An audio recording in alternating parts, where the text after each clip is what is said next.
Hello friends, आपका स्वागत है हमारे चैनल एवरी रिव्यू में। दोस्तों, बात करेंगे इस वीडियो में हम लोग आरआरसी ग्रुप डी के डीबी और मेडिकल टेस्ट के बारे में, और खास करके मेडिकल टेस्ट के बारे में बात करेंगे, क्योंकि यहाँ पे कई सारे जोन से एक बड़ा मामला आ रहा है फ्रेंड्स। हाई बीपी की वजह से यहाँ पे कई सारे छात्र हैं जिनको मेडिकल से बाहर कर दिया है, अनफिट कर दिया है, और खास करके जिनके हाइपर टेंशन रेंज में आ रहे हैं उनको दोस्तों यहाँ पे अनफिट कर दिया जा रहा है। तो आखिर रेलवे का यहाँ पे क्या क्राइटेरिया है बीपी को लेकर, और कितना बीपी वालों को यहाँ पे बाहर कर रहे हैं, कितने वालों को एक्सेप्ट कर रहे हैं, इसी वीडियो में हम लोग जानेंगे इस यारा टेस्ट के बारे में कि आखिर कैसे कर रहे हैं इस यारा टेस्ट। इसके बाद हाइड्रोसिल टेस्ट, पाइल्स टेस्ट जो हो रहा है, आखिर उसमें अनफिट छात्रों को किए जा रहे हैं, तो आखिर इसके बाद रीमेडिकल दिया जा रहा है या फिर नहीं, तो सारा कुछ डिटेल में हम लोग बात करते हैं। तो वीडियो को अंत तक जरूर देखेगा, और जो लोग चैनल पर नए हैं वो जल्द से चैनल को सब्सक्राइब करके बेल बटन जरूर दबा दीजिएगा रेलवे भर्ती की पल पल की अपडेट के लिए।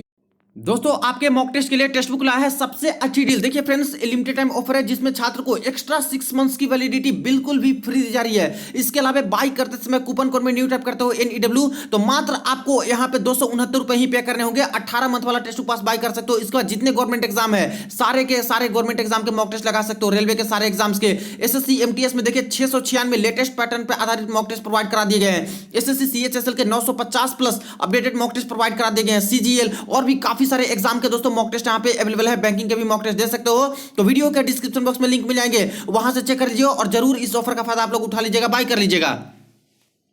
दोस्तों, जैसा कि कई जोन में यहाँ पे आरआरसी ग्रुप डी वालों का डीबी और मेडिकल टेस्ट चल रहे हैं। अभी देखिए एक बड़ा मामला आया है यहाँ पे, खास करके हाइपरटेंशन रेंज में जो जिनका बीपी आ रहा है उनको यहाँ पे दोस्तों अनफिट घोषित कर दिया जा रहा है। तो एक कैंडिडेट है जिनका इस तरह से डिटेल इन्होंने दिया है रेलवे वालों ने। मेडिकल टेस्ट के बाद कैंडिडेट के नेम और सारा कुछ दिया गया। 26 ईयर के कैंडिडेट हैं। यहाँ पे सारे छात्र से ब्लड प्रेशर का चेक हो रहा है दोस्तों, बीपी चेक ये लोग कर रहे हैं। तो यहाँ पे बात करें तो लिखा है कैंडिडेट के डिटेल्स हैं, have been thoroughly examined and investigated by the 3 member of divisional medical committee, यानी बिल्कुल अच्छे तरीके से इनका चेकअप हुआ है। और 3 डॉक्टर की जो मेंबर कमेटी थी उनके द्वारा भी बाद में चेक किया गया, जिनके डॉक्टर के नाम यहाँ पे मेंशन है। आगे देखिए, रीजन फॉर अनफिटनेस, इनको अनफिट घोषित कर दिया है। तो क्यों?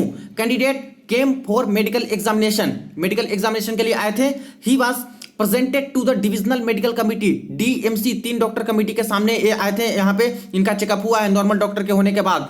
इन view of raised blood pressure, यानी कि इनका ब्लड प्रेशर ज्यादा दिखा रहा था, हाई आ रहा था, इसलिए 3 डॉक्टर की कमेटी के पास फाइनली रिकमेंड किया गया कि इनसे जाके चेक करवाइए क्या होते हैं, क्योंकि इन्हीं के द्वारा जो डिसीजन दिए जाते हैं वो फाइनल दिए जाते हैं, फिट या फिर अनफिट। मल्टीपल रीडिंग्स, यानी कि कई बार इनसे रीडिंग लिए गए, ऐसा नहीं है कि सिर्फ एक बार चेक किया गया है, कई बार इनका रीडिंग हुआ है टाइम दे देकर। जैसे छात्र का ने है कि शुरू में जो रेलवे के डॉक्टर हैं वो मेरा चेक किए थे, चेक करने के बाद मेरा जो रेंज आया वो यहाँ पे 145/90 के आसपास आया था, यानी कि 145/90 ब्लड प्रेशर इस तरह से काउंट करके आए। इसके बाद बोला कि मेरा हाई ब्लड प्रेशर है, तो मुझे टाइम दिया गया लगभग 3 घंटे के बाद फिर से मेरा चेकअप हुआ, फिर से मेरा वही हाइपरटेंशन के रेंज में ही आया, ज़्यादातर ही आया। इसके बाद फिर से मुझे नेक्स्ट डे बुलाया गया। इसके बाद नेक्स्ट डे चेक करने पर फिर से मेरे यहाँ पे 150 के करीब के आसपास यहाँ पे आए। इसके बाद फिर से चेक किया गया, फिर से इसी तरह के रेंज में आए, तब जाके फाइनली यहाँ पे 3 डॉक्टर की कमेटी बैठी, वहां पे इनको इनके समक्ष इनको जाना पड़ा, और इसके बाद चेक करने के बाद भी फिर से हाइपरटेंशन रेंज में ही आए हैं, इसीलिए यहाँ पे फाइनली अनफिट घोषित किया गया।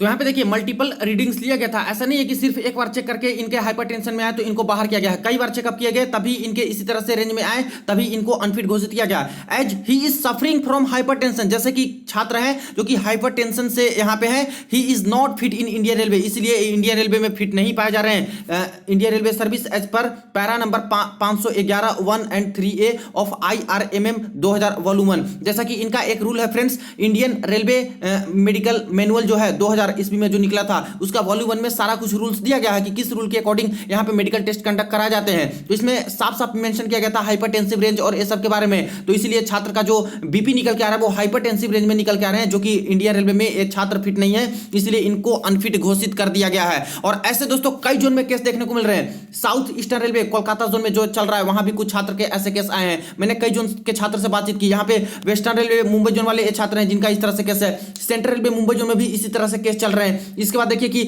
और कई जोन में यहाँ पे जो डीबी मेडिकल चल रहे हैं वहां पे भी ऐसे छात्र बता रहे थे।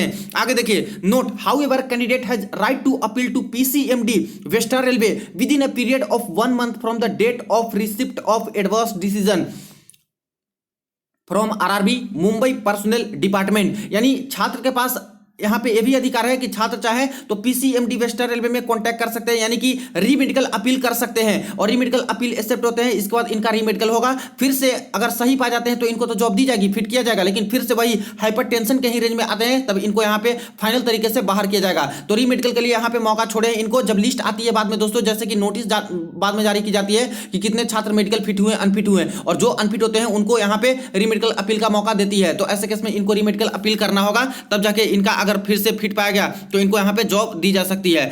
अब यहाँ पे सवाल उठता है कि आखिर जो हाइपरटेंशन रेंज है उसको कितना रेंज को हाइपरटेंशन रेलवे मानती है, और आखिर जो छात्र हैं उनको क्या क्या प्रिकॉशंस लेने चाहिए, इसके रिगार्डिंग कैसे करने हैं। तो सबसे पहले देखिए, रेलवे का जो मेडिकल मैनुअल है इसमें दोस्तों साफ साफ लिखा है कि 140/90, जैसे कि नॉर्मल बीपी कितनी होती है 120/80 होती है, इतना होना चाहिए, लेकिन किसी का कम होता है, किसी का ज्यादा होता है, किसी का बहुत ज्यादा होता है। तो रेलवे का कहना है कि 140/90 से अगर ज्यादा रहा तब हाइपरटेंशन के रेंज में हम लोग मानेंगे और उसको अनफिट घोषित कर देंगे। यानी किसी कैंडिडेट के अगर 139/5/90 ऐसे भी आते हैं, 100 या फिर 139/90 ऐसे भी आते हैं, तब भी इनको यहाँ पे फिट घोषित कर दिया जाएगा। 140/90 तक भी रहता है तब भी फिट कर ही देते हैं, लेकिन 140 से ज्यादा रहा इस तरह से, तब दोस्तों यहाँ पे अनफिट ये लोग कर रहे हैं, क्योंकि हाइपरटेंशन के रेंज में ये लोग मान रहे हैं और ऐसे छात्र को इंडियन रेलवे में यहाँ पे नौकरी करने के लिए यहाँ पे एक्सेप्ट नहीं किया जा रहा है। इसलिए जिन कैंडिडेट के हाई ब्लड प्रेशर है या फिर आपको पता नहीं है, तो बाहर के डॉक्टर से एक बार जरूर चेक करवा लीजिएगा, देख लीजिए कि आपके क्या कंडीशन निकल के आते हैं,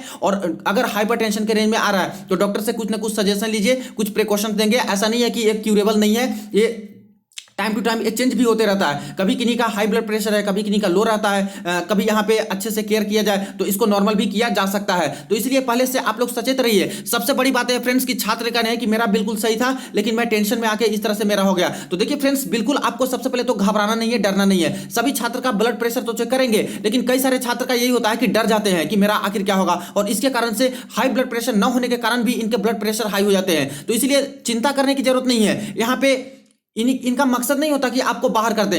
अगर ऐसा मकसद होता तो एक बार चेक करके ही आपको बाहर करते हैं, लेकिन ये लोग 2 से 3 दिन का टाइम देते हैं, बार बार चेक करते हैं, कम से कम 5 से 6 बार ये लोग अलग अलग टाइमिंग में चेक करते हैं, क्योंकि उनको भी पता है कि कई छात्र हैं जो कि यहाँ पे डर जाते हैं और एक कॉमन बात है। इसलिए आप लोग कूल एंड काम रहिएगा, बिल्कुल नॉर्मल तरीके से रहिएगा। अगर कई बार रीडिंग लेते हैं उसमें 2-3 बार आपका सही आ जाता है तो आपको नॉर्मल घोषित कर दिया जाता है, लेकिन बार बार हाइपरटेंशन के रेंज में ही आइएगा, 140 से ज्यादा आएगा तब दोस्तों आपको इस तरह से आउट भी किया जाता है। हालांकि बाद में रीमेडिकल होता है, रीमेडिकल करवाइए और तो इसमें समय लग जाता है, और इसके बाद रीमेडिकल में फिट पाइएगा तब आपको जॉब मिलते हैं, तो उसमें समय लगते हैं। लेकिन अभी ऐसा नहीं करना है कि अभी टेंशन में आके और यहाँ पे ज्यादा बीपी हो जाएगा तो आपको ऐसे ही अनफिट घोषित कर दिया जाएगा। एक सवाल और आता है कि क्या कोई कैंडिडेट के यहाँ पे लो बीपी है, जैसे कई गर्ल्स कैंडिडेट हैं, चाहे कई जो मेल कैंडिडेट है उनका लो बीपी रहता है, तो क्या लो बीपी की वजह से भी यहाँ पे बाहर करते हैं? तो फ्रेंड्स देखिए, लो बीपी की वजह से किसी को बाहर नहीं किया जाता, चाहे कितना भी लो बीपी हो। हाई ब्लड प्रेशर वो भी हाइपरटेंसिव रेंज में रहेंगे, 140/90 या फिर इससे ज्यादा रहेंगे, तभी दोस्तों आपको यहाँ पे अनफिट घोषित किया जाता है। तो इस बात का ध्यान दीजिएगा। तो जो भी आप लोग मेडिकल टेस्ट देने जाते हो बिल्कुल भी कूल और काम रहिएगा, कोई दिक्कत नहीं होगी फ्रेंड्स, आसानी से सब कुछ आपका मेडिकल टेस्ट कंडक्ट हो जाएगा। वही बात करें कि आखिर एक बैच में कितने कितने छात्र के ऐसे केस मिल रहे हैं। तो देखिए, वेस्टर्न रेलवे मुंबई जोन में कई छात्र से मैंने बातचीत की, वहां पे बोल रहे हैं कि एक बैच में जब 12 से 15 लोगों को यहाँ पे मेडिकल टेस्ट कंडक्ट करा जा रहे हैं और जब बीपी चेक कर रहे हैं, तो इसमें से कम 2 से 3 छात्र तो ऐसे यहाँ पे निकल जा रहे हैं जो कि हाइपरटेंसिव रेंज में इनके आ रहे हैं। तो उनको नेक्स्ट डे बुलाया जा रहा है या फिर शाम में बुलाया जा रहा है या फिर दूसरे तीसरे दिन बुला के फिर से चेक कर रहे हैं, या फिर जब बार बार वही रीडिंग आ रही है तो उनको यहाँ पे फाइनली अनफिट घोषित कर दिया जा रहा है। तो इसलिए यहाँ पे ये मैटर को उठाना जरूरी था फ्रेंड्स। कई जोन में इस तरह के केस आ रहे हैं, तो आप लोग भी बिल्कुल सचेत रहिएगा, इसके रिगार्डिंग कोई घबराने की जरूरत नहीं है। सब कुछ सही होता है तो आपका दोस्तों बिल्कुल सही तरीके से ही हो जाएगा। और बाकी ये कोई परमानेंट डिजीज और कुछ तो ऐसा है नहीं, ये तो नॉर्मल किया जा सकता है। तो जिनका हाइपरटेंसिव रेंज में अभी से ही है, चेक करवाते हो, तो डॉक्टर से कंसल्ट करके यहाँ पे कुछ ना कुछ प्रिकॉशंस लीजिए। आपका यहाँ पे मेडिकल टेस्ट तक यहाँ पे सारा कुछ प्रिकॉशन लीजिएगा, आपका बिल्कुल सही हो जाएगा, तो आपको जॉब भी यहाँ पे मिल जाएगी। अब नेक्स्ट देखिए फ्रेंड्स, खास करके मेल कैंडिडेट के 2 और टेस्ट हो रहे हैं जिसकी वजह से कई सारे छात्र को अनफिट घोषित किया जा रहा है। जैसे कि एक हो रहा है दोस्तों पाइल्स टेस्ट और दूसरा यहाँ पे हाइड्रोसिल का टेस्ट। और यहाँ पे कई जोन में, जैसे कि वेस्टर्न रेलवे मुंबई जोन से भी मैंने बात की है कुछ छात्र से, यहाँ पे south eastern railway Kolkata zone में भी कल मैंने बात की कुछ कैंडिडेट से जिनका हो रहा था। इसके बाद यहाँ पे देखिए कि south central railway Secunderabad zone वाले कैंडिडेट से भी मैंने बातचीत की, वहां पे भी हुआ है। तो देखिए, सबसे पहले ये जो पाइल्स टेस्ट और हाइड्रोसिल का टेस्ट हो रहा है, यहाँ पे न्यूड करते रहे, यानी कि पूरे कपड़े उतरवा लिए जा रहे हैं, तब जाके आपका चेक हो रहा है। अब पाइल्स टेस्ट में क्या है फ्रेंड्स कि आपको सीटअप्स कराया जा रहा है, यानी कि जो उठक बैठक होता है वो कम से कम 15 से 20 बार कराया जा रहा है। और इसके बाद ये लोग चेक करते हैं, तो इसका केस अगर पाया जाता है, पाइल्स टेस्ट का केस पाया जाता है, तो अनफिट कर देते हैं। और 3 डॉक्टर की कमेटी बैठती है फ्रेंड्स, उनके पास ये लोग भेजते हैं दोबारा चेकअप करने के लिए। वहां पे भी फिर ऐसा ही आया सीटअप ये सब करवाने में, जो कि आपका उठक बैठक कराने में, तो फिर से आपको अनफिट फाइनल घोषित करके और री मेडिकल दे देते हैं कि री मेडिकल करवा के आइए, या फिर जो भी ऑपरेशन है जो कि करवा के आइएगा दोबारा, फिर री मेडिकल लेंगे, उसके बाद सही पाया जाएगा तो आपको यहाँ पे जॉब दी जाएगी। उसी तरह से हाइड्रोसिल का भी टेस्ट हो रहा है। तो हाइड्रोसिल वाला टेस्ट में भी वही केस है कि पहले चेक कर रहे हैं और इसके बाद लग रहा है कि हाँ हाइड्रोसिल का केस है छात्र का, तो फिर से यहाँ पे 3 डॉक्टर की कमेटी है, उनके पास रिकमेंड कर दिया जा रहा है और वो लोग फिर से चेक करेंगे। और यहाँ पे भी लगता है कि हाँ हाइड्रोसिल का केस है, तो ऐसे केस में दोस्तों आपको यहाँ पे अनफिट घोषित कर दिया जा रहा है। और अनफिट के बाद आपको टाइम दे दिया जा रहा है कि इस टाइम तक आप यहाँ पे बिल्कुल ऑपरेशन करा के सही से आइए, रीमेडिकल लिया जाएगा बाद में, और रीमेडिकल कराने के बाद आपको जॉब यहाँ पे दी जाएंगे, सब कुछ सही रहा तो पाइल्स टेस्ट और हाइड्रोसिल टेस्ट के लिए यहाँ पे किन्हीं को भी पूरी तरह से बाहर नहीं किया जा रहा है, यानी कि जिनका इस तरह का केस है तो उनको यहाँ पे कुछ समय दिए जा रहे हैं और उनको फिर ऑपरेशन करा के जो भी चीजें हैं वो यहाँ पे बता दिए जा रहे हैं कि सब कुछ सही करा के आइए, तो यहाँ पे बाद में रीमेडिकल होंगे और उसके बाद आपको जॉब दे दी जाएगी। तो ये भी क्लियर हो गया। अब नेक्स्ट एक टेस्ट देखिए फ्रेंड, जो कि यहाँ पे इशियारा टेस्ट हो रहा है, जो कि कलर ब्लाइंडनेस का जो टेस्ट होता है वो इस तरह से करवा रहे हैं। और यहाँ पे इशियारा का जो बुक चार्ट है इससे पूरा पढ़वा के यहाँ पे चेक करा रहे हैं, जैसे अल्फाबेटिकल में क्या लिखा है, यहाँ पे न्यूमेरिकल में क्या लिखा है, इसके बाद कुछ ड्राइंग है उसको ब्रश आपके हाथ में देके बोले जाएगा कि इसको चला के दिखाइए कि आखिर कैसे लिखे हैं। जैसे इसमें बोला जाए तो यहाँ पे 7 लिखा है तो आपको बता देना है, यहाँ पे 13 लिखा है तो आपको इस तरह से बता देना है, इसमें 8 लिखा है तो ऐसे बता देना है, इसमें 12 लिखा है तो इस तरह से करके आपको बता देना है। इसके बाद थोड़ा और डिफिकल्ट होता है तो इस तरह से करके पूछते हैं, ब्रश हाथ में दे दिया जाएगा, बोला जाएगा कि ये जो ड्राइंग है आखिर किस तरह से बनी है, तो आपको जैसे नजर आते हैं उस अकॉर्डिंग आपको यहाँ पे बता देना है, ऐसे करके चला देना है। इसके बाद यहाँ पे देखा तो ब्रश ऐसे करके आपको चला देना है। अब देखिए यहाँ पे कुछ कुछ छात्र ऐसे हैं जिनसे यहाँ पे कम से कम जो इशियारा वाला जो चार्ट है इसमें 10-12 दिखा रहे हैं और लगातार सब कुछ सही बता रहे हैं, तो उनको यहाँ पे फिट बता दिया जा रहा है। लेकिन कुछ कुछ कैंडिडेट हैं जो कि 1-2 गलत बीच बीच में बता रहे हैं, तो उनसे पूरा का पूरा बुक ही इस तरह से जो चार्ट है वो करवा रहे हैं कि आखिर इसमें क्या लिखा है, इसमें क्या लिखा है, ऐसे करके ब्रश हाथ में देके बोल रहे हैं कि इसको चलाओ, इसको ड्रॉ करो, ऐसे करके। तो पूरा इस तरह से चेक करें फ्रेंड्स, अच्छे तरीके से कलर ब्लाइंडनेस वाला चेक हो रहा है। और कलर ब्लाइंडनेस वाले में देखिए B2 मेडिकल फिटनेस मिलता है या तो C1 मिलता है, और मैक्सिमम छात्रों को C1 मेडिकल फिटनेस दिया जाता है। B2 किस किस में मिलते हैं, अगर पूरा का पूरा बुक पढ़ते हो उसमें 1, 2, 3, 4 गलती ही करते हो, ऐसे ही गलती करते हो तब B2 दे दिया जाता है। लेकिन बिल्कुल भी कलर ब्लाइंडनेस वाले केस हो और यहाँ पे बहुत गलती करे हो इसे पढ़ने में, इस तरह से सही सही बताने में, तो आपको C1 मेडिकल दे दिया जाता है। अब C1 मेडिकल मिलने के बाद दोस्तों C1 वाली जो पोस्ट है उस पर आपको जॉब मिल सकती है मेरिट के अकॉर्डिंग, लेकिन दिक्कत यह है कि C1 मेडिकल वाली बहुत कम पोस्ट होती है। तो अगर जिनके मार्क्स अच्छे होते हैं उनको सबसे पहले यहाँ पे C1 वाली मिल जाती है, और बाद में जब C1 वाली पोस्ट भर गई तो जो छात्र C1 फिट होते हैं तो उनको कोई फिर पोस्ट नहीं मिल पाती है, फिर से रीमेडिकल अपील इनको करना होगा और कम से कम B1 में आएंगे तब इनको B1 वाली पोस्ट मिल सकती है, क्योंकि B1 वाली तो बहुत सारी ग्रुप डी की पोस्ट है। तो यही चीज होता है फ्रेंड्स। तो इसमें देखिए कि कलर ब्लाइंडनेस वाले आप लोग नहीं है तब तो दोस्तों आपको अच्छा मेडिकल मिल जाएगा, हो सकता है B1 मिल जाए, हो सकता है A2 मिल जाए, हो सकता है A2 मेडिकल स्टैंडर्ड फिटनेस मिल जाए। और अगर कलर ब्लाइंडनेस वाले हो तो या तो B2 मिलेंगे या तो C1 मेडिकल स्टैंडर्ड इस तरह से दिए जाएंगे। अब दोस्तों एक और चीज का ध्यान दीजिएगा, यहाँ पे जो कैंडिडेट खास करके चश्मा पहनते हैं या फिर जो स्पेक्टेकल्स लगाते हैं उनके लिए यहाँ पे है, देखिए जो कैंडिडेट चश्मा लगाते हैं उनको यहाँ पे सबसे पहले दोस्तों रिपोर्ट देनी होगी कि आखिर जो चश्मा लगाते हैं उनका पावर क्या है, लेंस का पावर क्या है।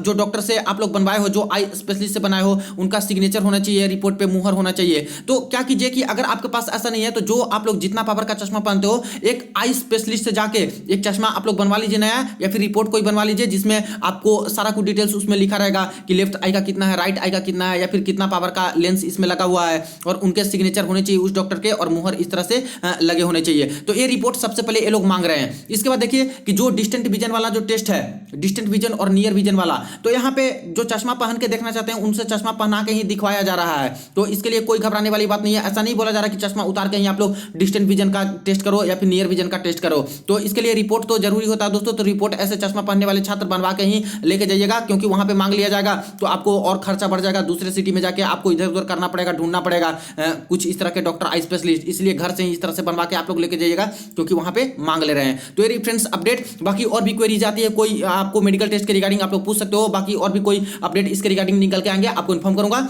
वीडियो को जरूर आप लोग शेयर कर दीजिएगा, चैनल को सब्सक्राइब कर लीजिएगा पल पल की अपडेट के लिए। चलिए मिलता है नेक्स्ट वीडियो में नेक्स्ट अपडेट में।